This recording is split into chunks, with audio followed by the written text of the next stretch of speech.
Hello everyone, welcome back to our channel. We are Millennial Mom. If you don't know who is who, I'm Millennial. This is Mom.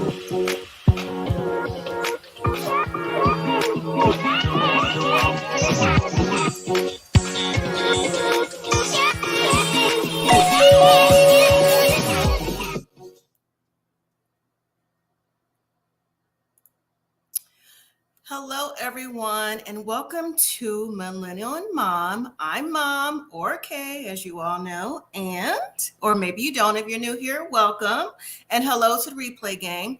Before I continue, please, everyone, don't forget to hit the like button for the video. If you're not subscribed, please think about subscribing to our channel. We don't just do Married at First Sight, we do Love After Lockup, and we're considering doing other shows as well. We also do a Weekdays with Mom, so consider subscribing. And we also have a membership available if you're interested in that as well. So welcome, everyone. Thank you for joining. And with that being said, I will go ahead and wait a few moments to allow those of you who'd like to join, and those of you who want to comment, and all that good stuff. I'm going to also drop the link for anyone who wants to join me to talk live or to, give some comments live. You don't have to show your face. You could turn off your camera. It could just be interacting. Outside of the comment stream, you could talk to me and the group and whoever else is on live or on the replay one-on-one. So take it from there. Hi, Universal Advocate. How are you today? And so for everybody joining, let me know what time it is there and how was the temperature today. Here in town in Vegas, it is 4:32 p.m. and it was only 65 degrees today. And yes, I have on another long sleeve shirt, and I probably will, going from between now and at least through February, is going to be cold here in the desert. So that's what it is. So again, we're going to talk about Married at First Sight season 15 reunion part 2. And in reality, couldn't they wrap that up last week in part 1? Or is it that's just me? I mean, they like to stretch these episodes out to get the viewer to watch. But you know what? From the preview of next week's episode, Where Are They Now? It looks like that might be better than the whole entire reunion. And honestly, the season itself, but that's just me. What do I know, right? I'm just a regular viewer, so. But yeah, and then we're also going to take a quick peek again for those of you who didn't see some of the cast members for the upcoming season of Married at First Sight Nashville. That will be Married at First Sight season 16 starting in January. And I have their pictures and their promos of the background of the reasons why they want to come on Married at First Sight for season 16 in Nashville. And I was also informed or told that they are filming season 17 looking at Denver, Colorado as well. So yep, we'll go from there. So let's see. Well, I can get started in a minute, or I'll I'll get started in a minute, wait for other people to join in if they would like before we get started. So so season 2, like I said, Married at First Sight reunion part 2. This episode, a little background, we did see a little bit of Pastor Cal joined, and Dr. Pepper joined in this episode as well.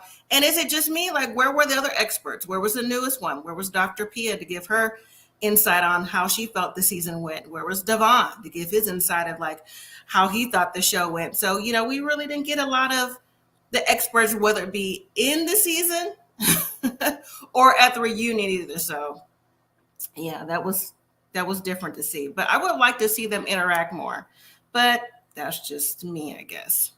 So, all right, well, I'll just wait just a little bit longer to see if anyone else wants to join in before I get started. Like I said, you can also click the link that says Millennial and Mom StreamYard to talk with me on camera, or you can stay in the comments. Either way, that's perfectly fine. So I appreciate everyone joining and watching the replay. So we'll go from there. All right, so I'm just going to go ahead and get started. So if people want to join in, they can. If not, I'll just go ahead and talk. Maybe it'll be a longer or shorter video. Either way, it's okay. So last night, Married at First Sight San Diego Reunion Part 2. I think it was just really going off of what we saw Part 1. I think they probably taped it all in the same day. So they were, of course, wearing the same clothes and all this stuff they were going on. And so the premise of the show last night, so starting with Alexis and Justin, when they talked to them individually, they were going back and forth still. They still had the same energy about what was going on, what wasn't going on, who was reciprocating the intimacy, who wasn't. And just, I don't know. I just think that with Justin saying that he knows when a man, or he said, a man knows when a woman doesn't want him. I think it's the same thing. Y'all, excuse my hair. It's all puffy right now. I think it goes both ways. And I think, again, that their relationship had a lot of communication issues that wasn't necessarily on par, because I don't think that they gave each other the same mutual respect. Like I said, for me, in my opinion, especially when that dog situation, that dog situation sealed the deal. And a lot of things also that Justin mentioned said some of those certain things as well when it came to that. And let me read some of your comments. Universal says, yes, where are they now? Look good. Justin Nate still going at it. Yes, it does look good. I'm ready for that one. Hi, Sharon. How are you today? Amber came through as a stand-in expert. Oh, Amber, you think so? I guess. But when Justin, going back to Justin and Amber, when they were talking with Kevin, when Justin admitted that the dog and having give up, what's his dog name? I forgot already. I want to say Luna, but that's what's her name? Kristen's dog. When he had to give the dog up to go through the training, I felt in my spirit that that's what divided that relationship. And I didn't think that they could get past that at all. And I'm glad that he said it out loud, because it just seemed like it, like any argument they had, it always circled back around to that dog situation. So yeah, I don't think they were ever really on firm ground at that. But one thing that Maya, thank you so much. I couldn't think of the dog's name. There's so many dogs on the show, right? You got Luna, you got Maya, and Seasons Above. So hello there. How are you? And so, one thing that I noticed this season that they didn't necessarily do the first seasons or any season lead up to now, that they brought in their friends and family, whatever. So Justin's brother Donnell came, and Alexis's sister Amber came.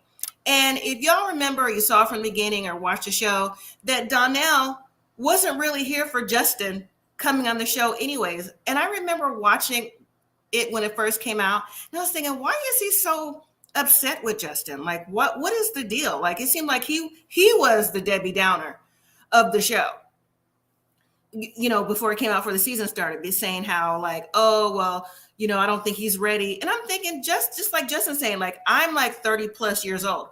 What makes you think I'm not ready for the show? You know what I'm saying? Like, by the time you're 30, you should know whether you're ready to be on the show, to be married to the next stage in your life or not. But as the show continued on, hi, Kirby. As the show continued on, we kind of saw maybe why his brother would say something like that, because Justin is over emotional. And when the brother came on to give his point, he was saying that, I read my notes, he wasn't fully prepared to get married.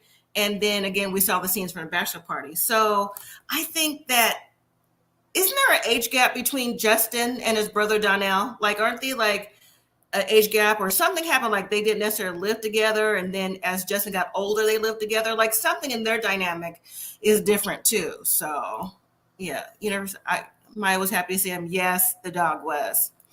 Sharon says, Justin's brother was right. He wasn't ready. Yeah. Well, see, yeah, of course we know that now. He wasn't ready to get married because Justin is over emotional. But I also think, as they touched on later on, that Justin, he needs to kind of like get a rein in on those emotions. It is okay for a man to show their emotions. I really believe that it's okay. But there's something in Justin, like maybe how he communicates, him lashing out when not necessarily he gets his way, or things should go the way he feels they should, could be a barrier, not just in this relationship they have with Alexis, but in relationships in the future. So, and then Alexis's sister talking about, Alexis is a spicy one. Yeah, Alexis is spicy. I think she's spicy. Her whole attitude, her demeanor is spicy. And I think that was a nice word and a way to put it that her sister said. But then her sister also kind of like got on Justin, right?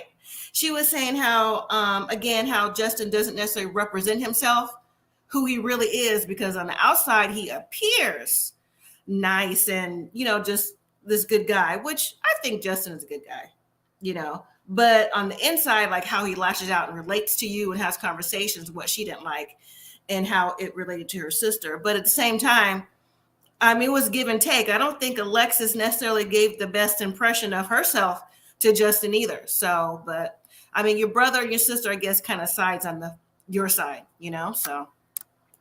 So Universal says the brother took him in when he was 19. Justin was around 13. He raised Justin essentially. Yeah, I knew there was some type of dynamic there with Justin and his brother.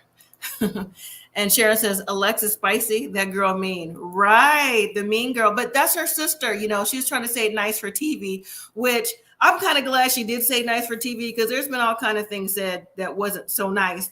A family member said on TV, for example, or friends, when Nate's friend said, oh yeah, he's a freak in the sheets. Like, we didn't need to hear that. Like, but anyway, that's neither here nor there.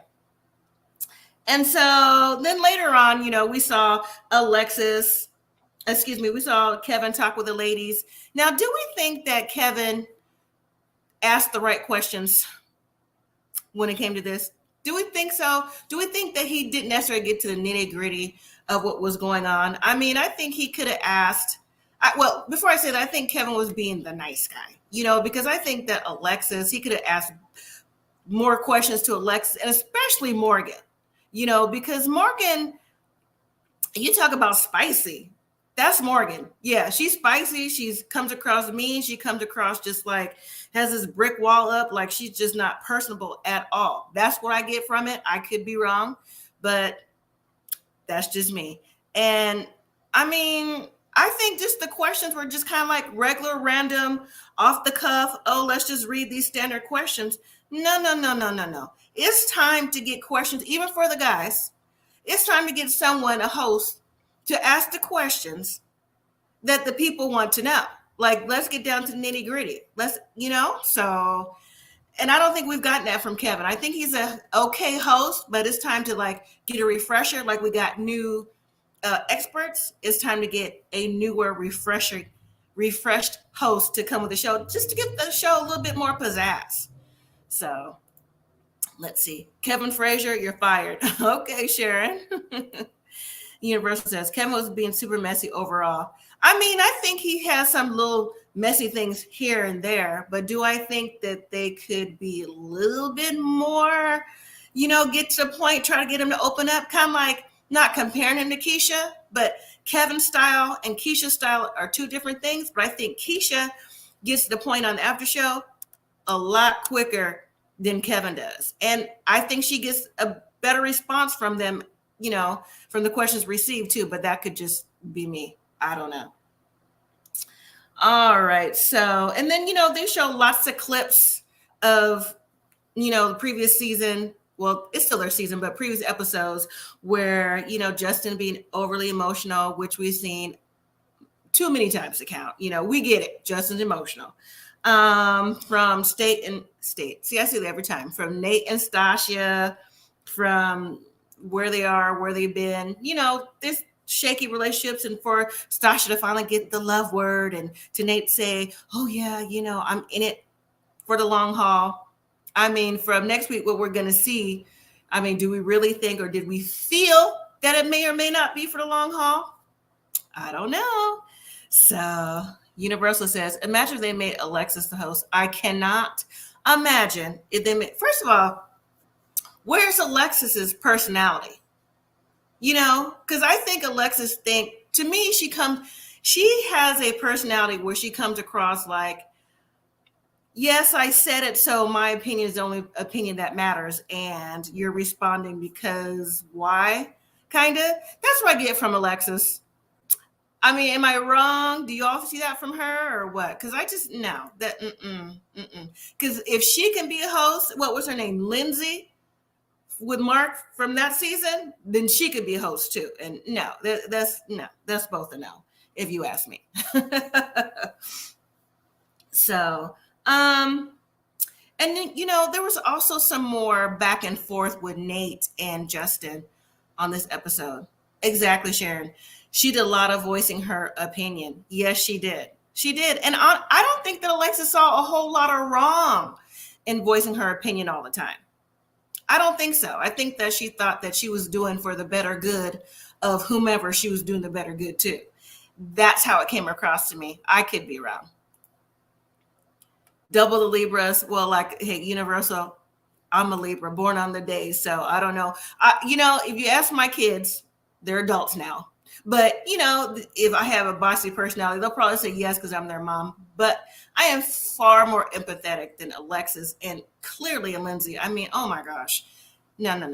But I think I would be good on like a people's couch or something like that. They should get like different YouTubers, stuff like that, to do like these shows to give our own opinion from what we see, not people who's necessarily paid from the network to give their opinion. They need a full-fledged like, this is how I see it kind of thing. But you never know.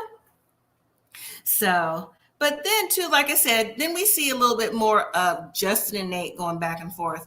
Now, do we think, since we saw the second episode already, the reunion part 2, that it's really what it seems to be like made out to be? I was trying to say, is it really what it's made out to be from part 1 to 2? Or did Justin seem like he was, I don't know, maybe overreacting to the situation? Maybe. I don't know. In a small way, it looks like he may have, but another way is like, I can maybe see how he would consider that be something he wasn't trying to hear from Nate in the way that he felt Nate was trying to portray, like, oh, you look nice. Oh, your skin this, your skin that. So I don't know. Universal says maybe down the line they will incorporate more content creators. Yeah. Well, you know what? They do have one.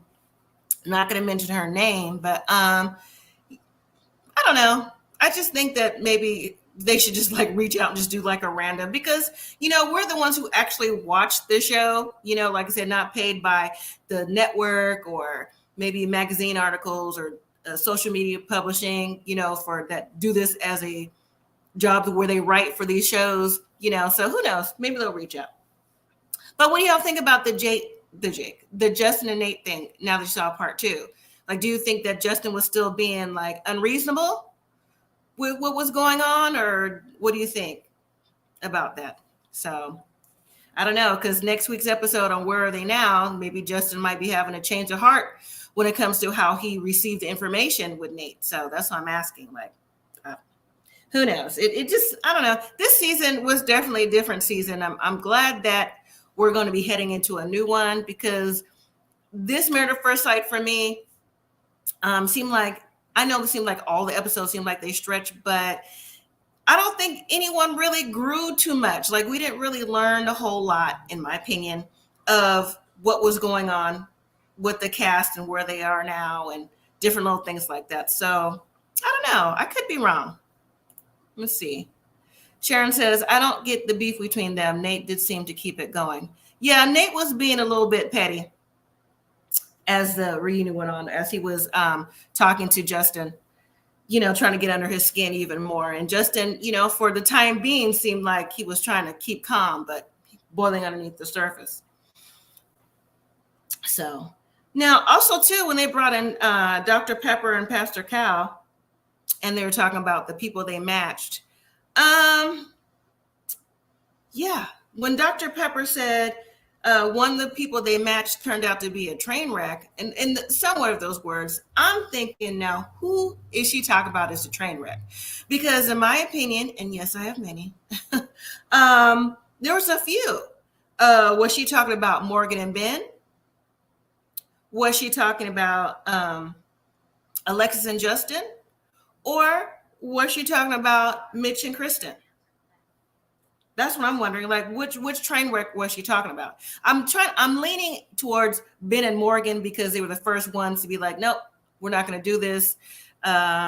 Been there, done that. We're not a match. And that's it. But like I said, you could throw in a couple of people under the train wreck umbrella, if you ask me. So, yeah. As far as Ben and Morgan goes, I don't know. She seemed like she was ready to. Well, in her previous, what she was saying, she seemed like she was ready to be married, but we saw along the way she wasn't really ready to be married. She was just on the show for whatever reason she thought she was on the show. And again, it goes back to like what is on these questionnaires to get these people picked for Married at First Sight. That's what I want to know. Because the reason why I asked that is when Pastor Cal and Dr. Pepper met with Mitch and Ben to talk about what's going on now, how are they doing, stuff like that.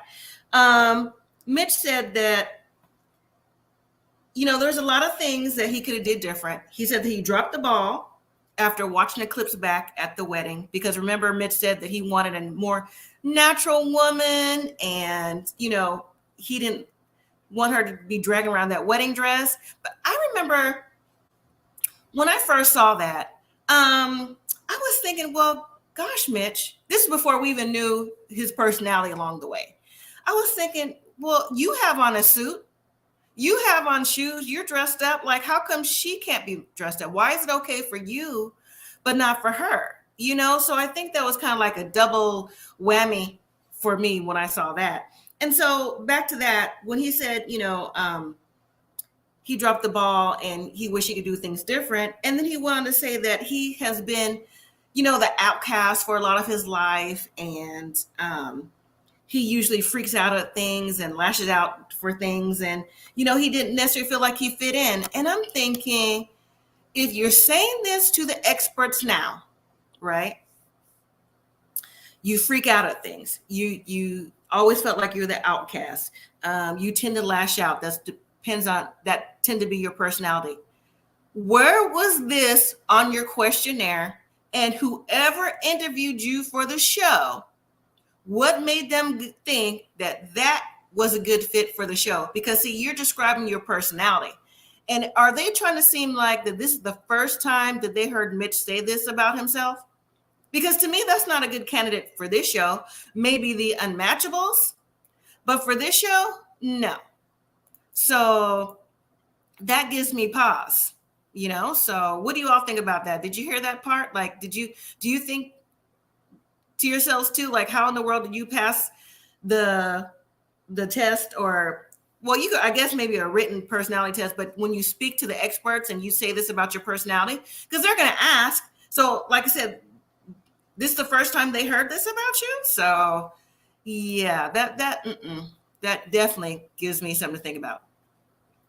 Universal says they need to do more research before pairing the couples. I know season before, they would talk to the family and exes to get an idea of who they are as a partner. Right. They did used to do that. Now, Universal, have you watched the show from season 1, or are you new to Married at First Sight? Like, when did you come on the seasons? And if you don't know the season, you don't have to say like 14, 15. You can say like, Louisiana or Texas or something like that.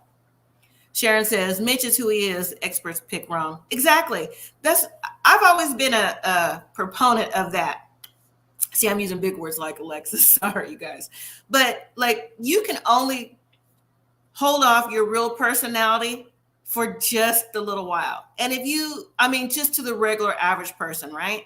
But if you're in front of an expert of something, you would think if there's 3 experts you had to talk to, right, that at least one of them would pick up on a personality trait of yours to see something that maybe you didn't necessarily put down on paper.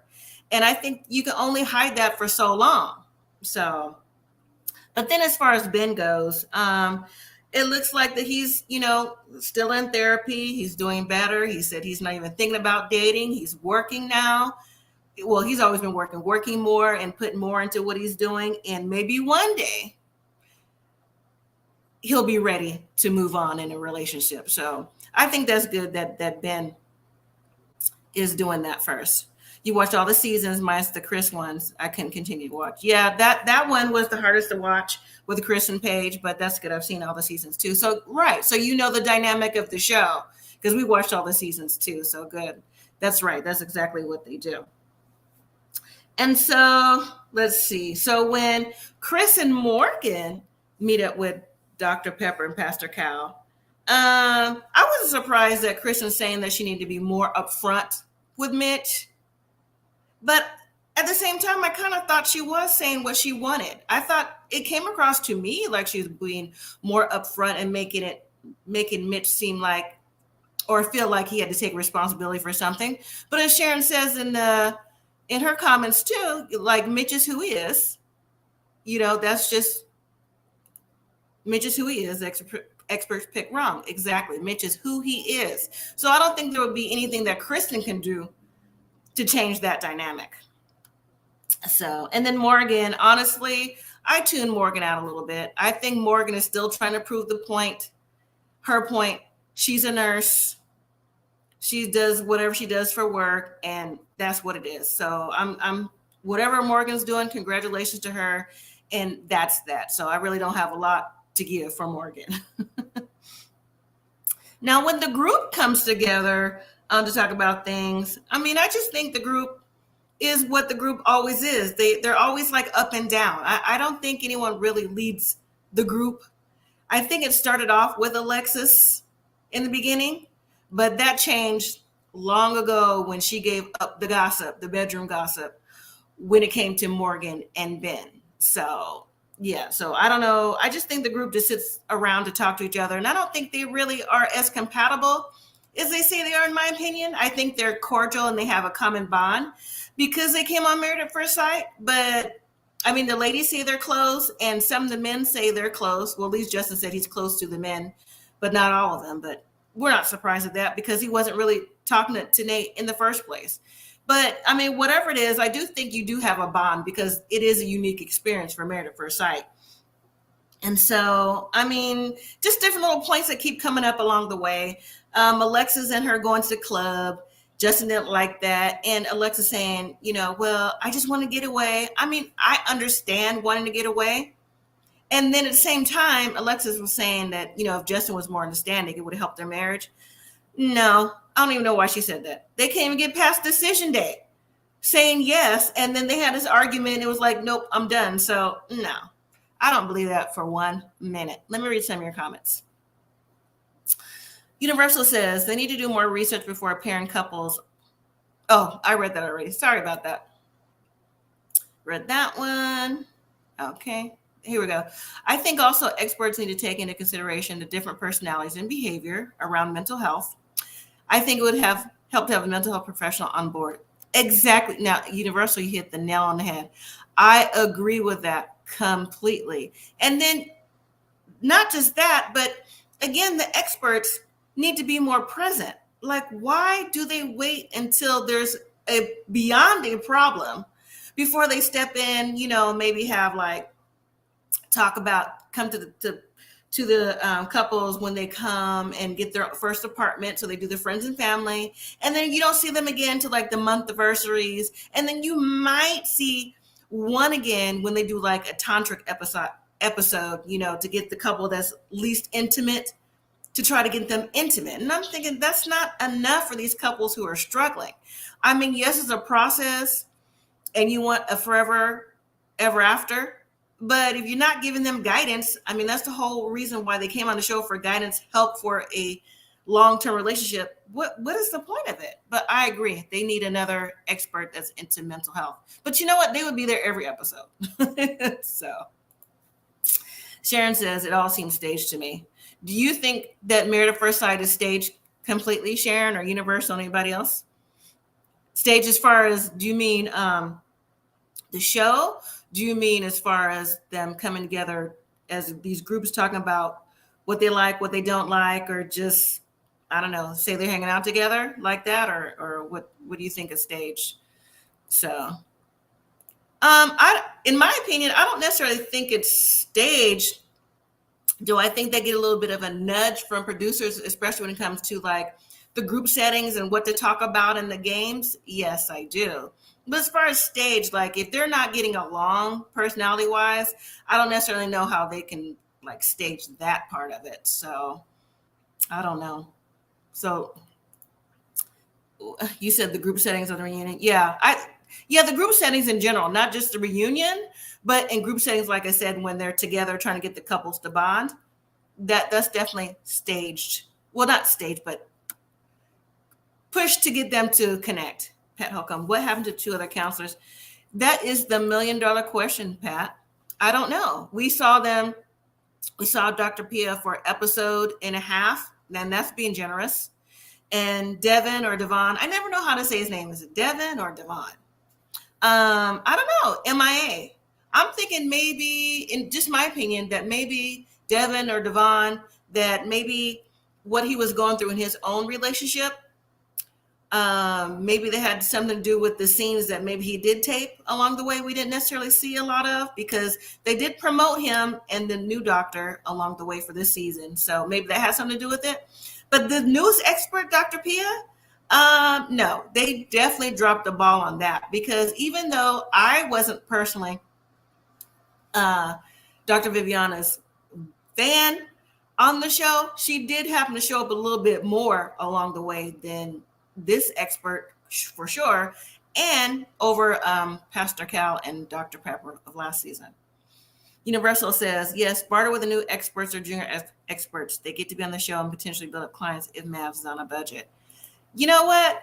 I mean, if you're going to introduce new experts or just in general to the viewing audience, you would think that we would see them still more than an episode, because I don't know what their budget is, but I just think it was, I was disappointed in that, because I really wanted to see a different perspective from them both, regardless of what he had going on in his relationship and what she had to bring, because I've never heard of her or what she had to do or what she was a part of before, even if she just came from the regular public with her own practice or whatever. So, yeah, so that was that. Now, that was pretty much a reunion. They could have really, last week, instead of being 2 hours with just a little bit, they could have put all that last week and started with where are they now this week, to be honest.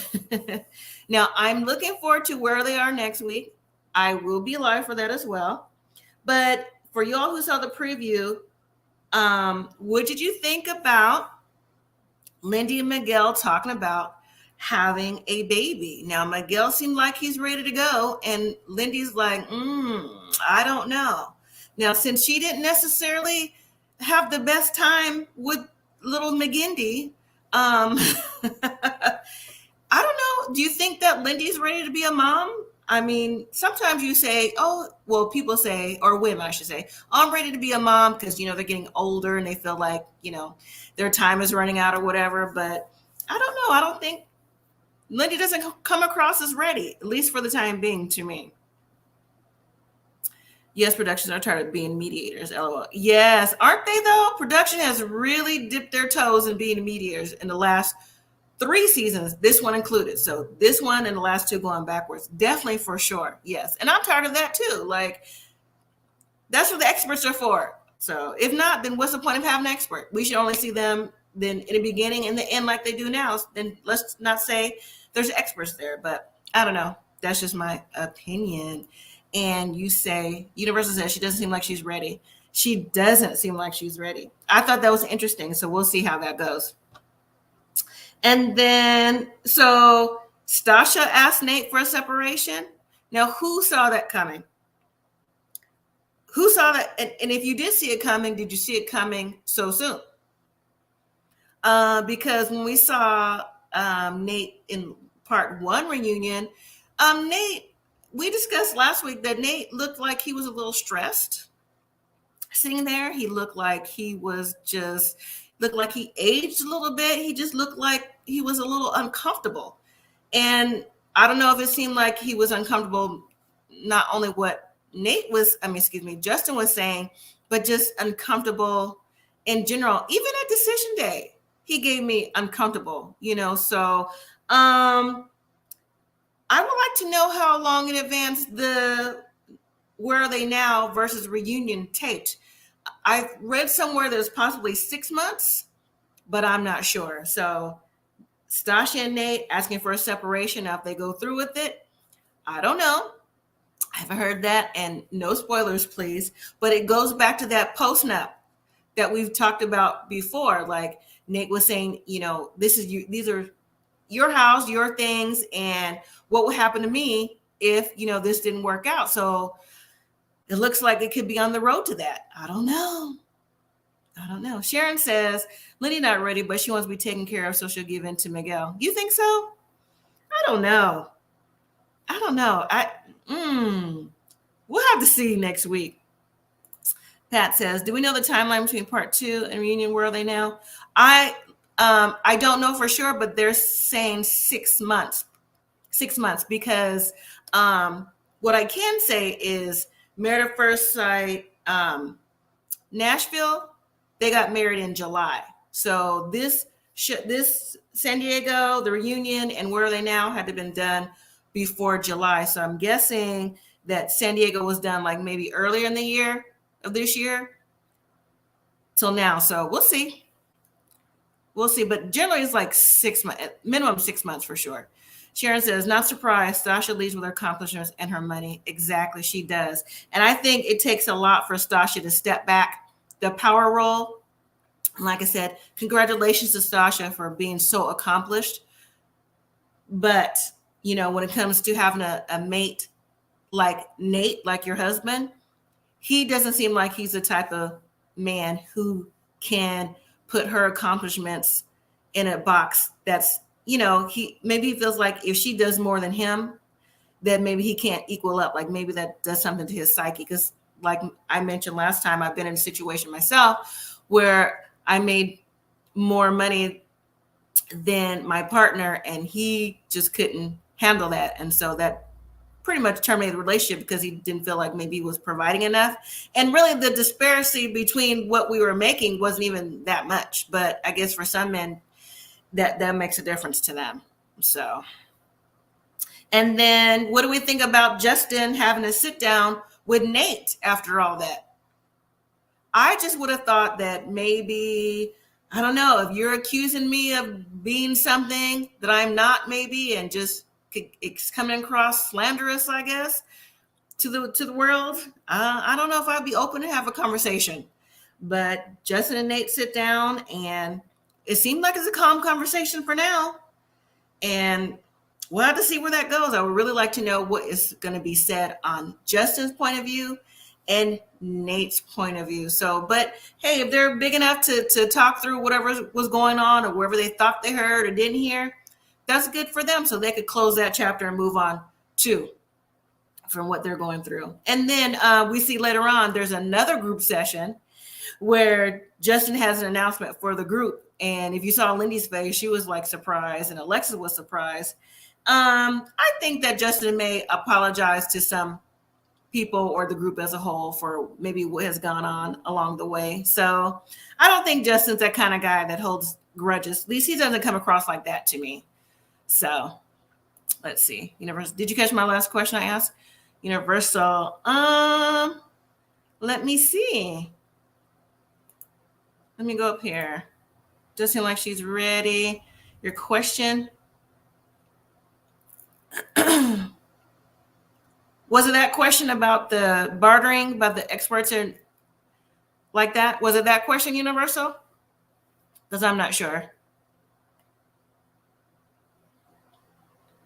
Let me know in the chat if you don't mind. If that was the one, you can thumbs up it. If not, I can go up to the other ones and just answer what you already asked. Matter of fact, I'll just do that. I will just do that in general. You said they need to do more research before pairing the couples. I know season before, talk to family exes, get an idea. I agree with that because you're right. In season before, they did. I say at least seasons 1 through 8 when they had that one counselor who got married to someone on the show. They definitely used to do that in the very beginning. And then you said about the season with Chris, you can watch. I saw that one. And then you said, I think experts need to take into consideration different personalities. I did answer that one too. And I said, yes, they do need a mental health professional. And I said they would probably be there every episode. And technically, experts do need to be there every episode to be on call, because I have yet to see a season where there hasn't been one couple or more that needed additional assistance from the counselors. It just is like that every season. And okay, I answered that one. I don't know if MAFS is on a budget, but barter with new experts or junior experts. I agree with that. We do need to see a more diverse cast of experts on the show if they can get them to come on the show, if their schedule allows. Because again, these couples need assistance for their happily ever after. If they're the right match, then they could possibly go on. But if not, at least give it a chance. At least give the viewer a chance too to see, like, the reason why they were matched and how they matched them and help them get along will be helpful. And then you asked about production. I agreed about that. Production is being mediators. Because they're the ones that call from the honeymoon and taping these shows, like, oh, you may want to talk to so-and-so, because what did Dr. Pepper say? And Pastor Cal, oh, we heard XYZ. And I'm thinking, well, if you heard and you're experts, you should have came in on the show. That's what I'm saying. But again, they're too busy, it seems like, promoting the other shows or getting contestants or people from to tape for other seasons for the next show. So that's what it comes across to me. And then you ask, she doesn't seem like she's ready for Lindy. I don't think she's ready either, but maybe she turned a corner with the baby situation, but it doesn't look like it. We'll see. So let's see. Oh, I didn't see that one. Call the B word. You know what? I did have that written down. Hold on. I did have that written down. Again, another expert failed. Stasha was on the wrong show. She wants to marry up. I think Stasha just wants to marry, period. I think she probably is on, like, Millionaire Matchmaker or whatever. But I just think sometimes some women and some men just want to be married. Like, they feel like their life is complete to be married. And there's nothing wrong with that. But I just think she's one of those people that just always, like, needs to be in a relationship. And I think this was the next level for her to be married, in my opinion. Oh, okay. Yeah, they probably did, because I didn't see that and I went all the way up. And so as far as Stasha calling Mitch the B word and think that was cute. Now, one, I'm surprised that, well, of course, we didn't see everything, that Kristen didn't call her out on that, calling Mitch the B word. And if she's calling Mitch the B word in every scene that they cut off, we didn't see, how is she talking to Nate? Like, what is their conversations like? Is she emasculating Nate kind of? Is she calling him out his name too? So yeah, that was different. Very. Hi, Dolores. How are you? That was different. Now, what do you think Kristen should have did with that? Now, Mitch said that to Stasha that hurt his feelings. And, but I guess he kind of said he took it with a grain of salt. And then Stasha apologized for hurting his feelings. But did she really care that she hurt his feelings? Honestly, did she really care? Because, Stasha, hi, Ashley, how are you? Because Stasha, she just has, like I said, the air about Stasha is just different. I'm not going to say she's cut from different cloth, but she's not. Like Sharon mentioned previously, her money seems to lead her relationships.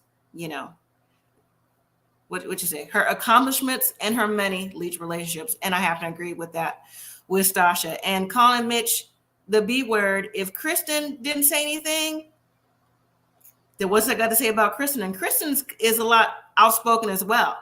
Exactly. Kristen should have spoken to her, but I didn't get the vibe that Kristen did speak to her. I didn't get that vibe, not at all. Stasha wasn't my favorite. Stasha wasn't my favorite either. Like I said, I'm very happy for her accomplishments. That's wonderful. That's great. Awesome. Truly from my heart. But that doesn't help you out in a relationship if you're trying to, like, oh, I have this, and this. My home is this, and this. Do you want to post up this, and this? I get protecting your assets, but when it comes to a relationship, and especially on this show for someone you do not know that you're trying to get to know, you kind of have to like lead with a little bit of honey, you know what I'm saying? A little bit of sugar to see what's going on. You don't just douse with vinegar the whole time and expect your mate just to be like, oh, okay, yeah, sure. You know, don't work like that. And it goes both ways too. So Universal says, if it was reversed, Mitch would have been on the deck. Oh, yes. Isn't that true? Oh, he would have been the villain of the show. He would have got dragged from sun up to sundown. Now, Mitch a little bit received a little drag by, you know, his paper straws, his dirty tub, and just little things he was saying about Kristen. They weren't little things, big things too, especially when it came to his sister. So her sister, he got a drag, but if you're right. If it was reversed, he called her the B word. Oh yeah, we still be talking about that to this day. Say, Kristen looked like she allowed her partner to be bullied by her friends and wonder how things went wrong. You think so? I got to think about that one. That's different, Universal. Dolores says, Kristen seemed not to be bothered when Sasha called Mitch. Exactly. But do we think Kristen wasn't bothered in general? Or do we think Kristen wasn't bothered now that they're divorced or divorcing and moved on their separate ways? Because Kristen was Team Mitch for a long time, like Team Mitch on the honeymoon, Team Mitch for different group settings, Team Mitch just honestly seemed like till the end, you know? So I don't know. It was a different dynamic with Kristen. I think Kristen came out of a relationship where her fiance left her right before they got married. Do y'all remember that scenario? She went ahead and went on the honeymoon with some friends, vacation. And so Kristen gives me another example of another lady who's ready to be married, who's in the time of her life, this time of her life, and she wants to be married. So I think she took a lot of things, Kristen, on the chin when it came to wanting the fairy tale. That's how I took Kristen. Yep. So yeah, that was different. But again, like I said, next week where are they now? Yeah, definitely where are they now? I'm really interested in seeing Nate and Sasha to see how the separation came along. So, and Justin and his conversations, and Lindy, if she's really gonna feel like she's ready to be a mother. Universal says, I don't think her being Team Mitch was authentic. You don't think so? I don't know. I kind of took it like she was there for her man. I really thought so. In the beginning, I thought that she fooled me if she wasn't authentic. She fooled me in the beginning. So Kristen has a bad picker. You think so, Kirby? Yes.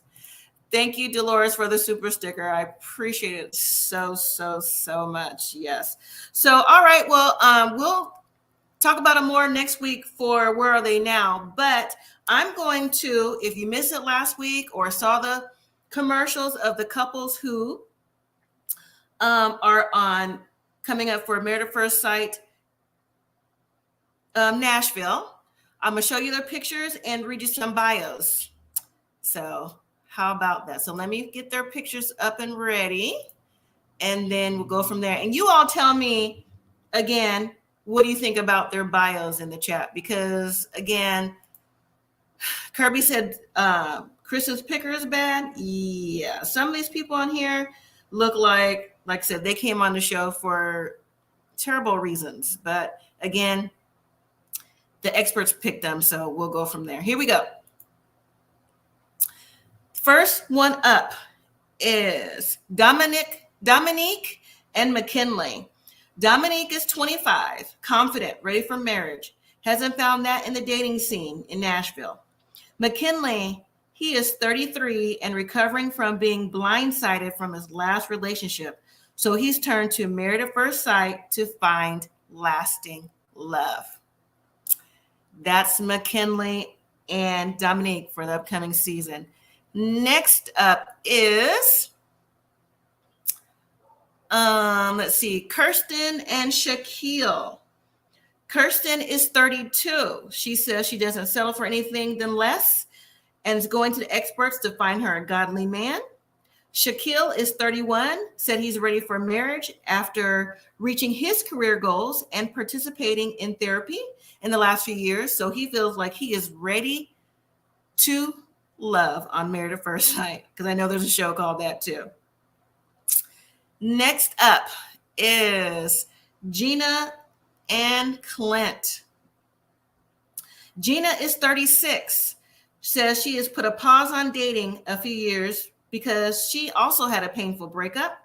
She has refocused her career and priorities and is now getting back to the game, now ready to get back in the game, and says marriage is her next step. Clint is 40. He says family is important to him and he's trusting the experts to find him a match. All right. Next up is Jasmine and Aries, or Aries. So we'll find out when he comes on how to pronounce his name. Jasmine is 31. She's had a few long-term relationships in the past. Has turned out nothing has been as planned. So she's making the commitment to find someone she can grow with. Aries is 39, has had a few years to focus on himself and establish his career. He's ready to plant his roots and start a family. And then finally is Christopher and Nicole. Nicole is 32. She says she's exceptionally close to her parents. She's always imagined she'd find the one by now, so she's putting the experts to the challenge of finding her the one.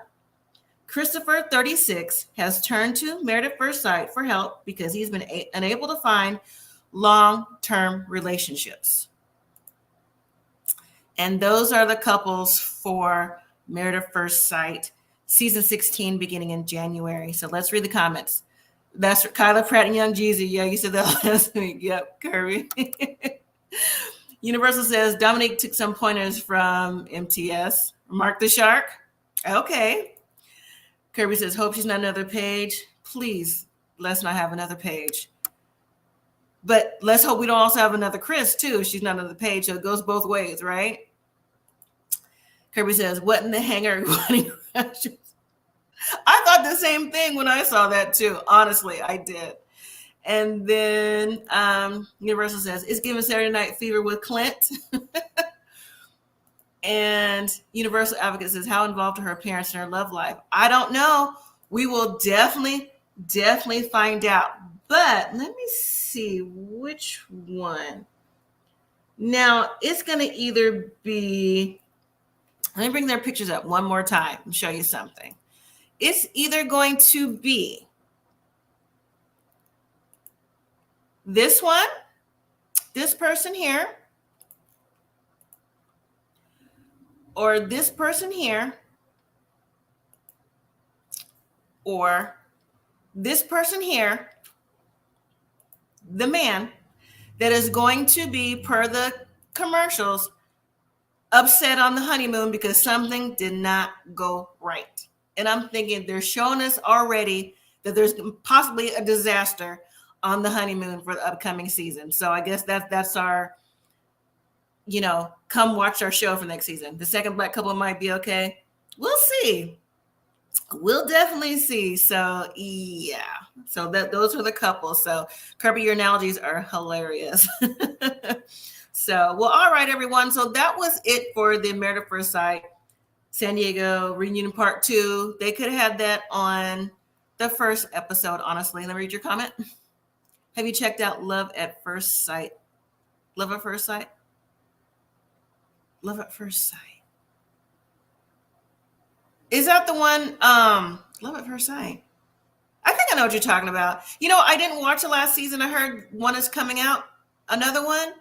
I might give it a try. I might give it another shot at. But we do also watch Love After Lockup. If anyone's interested in that, has anyone watched it? I know I mentioned to Sharon about it. I know Universal heard about it. Does anyone else in the chat watch Love After Lockup?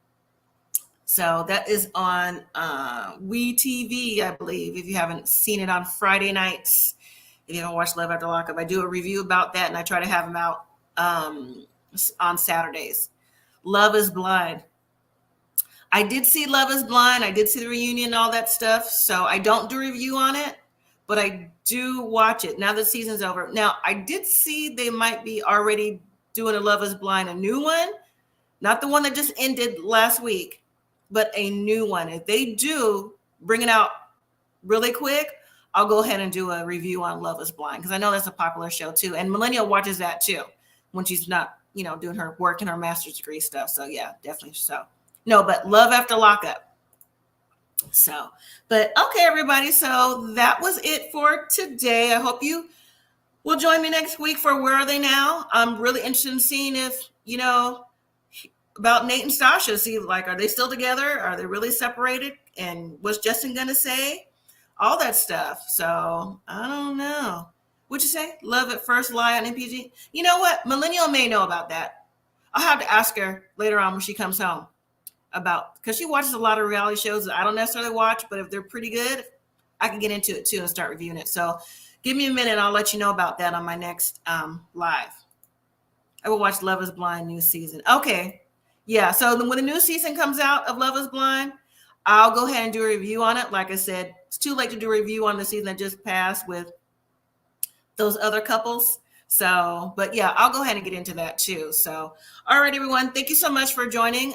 Join me back next week for Where Are They Now?